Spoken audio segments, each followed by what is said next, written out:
What is up? I'm Mike and this is Meet Mike. Breaking news here for you today. The Senate has just passed the $1.9 trillion coronavirus relief package in an overnight marathon session after Democrats resolved internal clashes that threatened to derail President Joe Biden's top legislative priority. So amazing news, you guys. The far-reaching legislation includes $1,400 stimulus checks, $300 per week jobless benefits through the summer, a child allowance of up to $3,600 for 1 year, $350 billion in state aid, $34 billion to expand the Affordable Care Act subsidies, and $14 billion for vaccine distribution. The final vote was 50 to 49 along party lines, with every Republican voting no. No surprise there.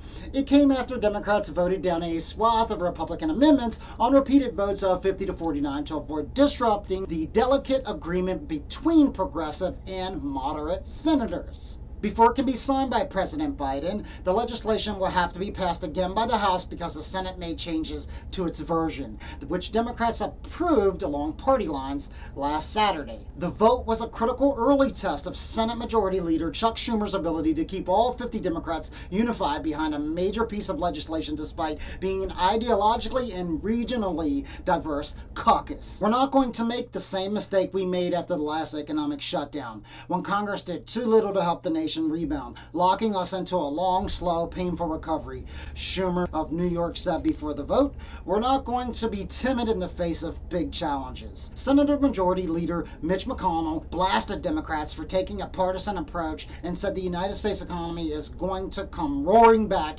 and mostly not because of this bill. In fact, in some ways, in spite of the bill. Legislation would be a victory for Joe Biden, who campaigned for president primarily on bringing COVID-19 under control and reviving a shattered economy. The package also includes many progressive priorities, although others like a minimum wage hike to $15 an hour were forced out, unfortunately. The absence of Senator Dan Sullivan, Alaska, due to a family emergency, prevented Vice President Kamala Harris from having to break a tie in the 50-50 chamber, which she had to do to allow the Senate to begin the debate on the bill.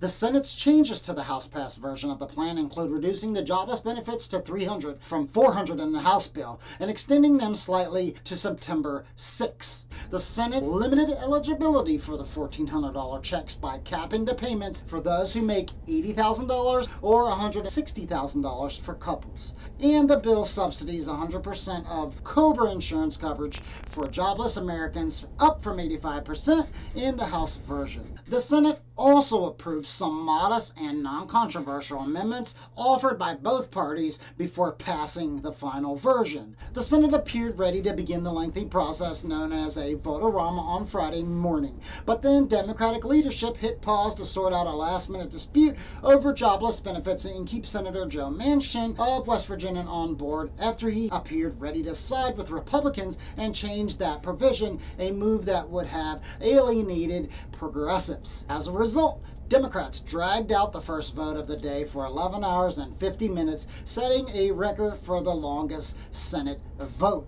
In the end, Manchin agreed to support a provision backed by other Democrats that also allows the first $10,200 of the jobless benefits to be non-taxable for incomes of up to $150,000. The president has made it clear we will have enough vaccines for every American by the end of May, and I'm confident the economic recovery will follow, Manchin said. "We have reached a compromise that enables the economy to rebound quickly while also protecting those receiving unemployment benefits from being hit with an unexpected tax bill next year."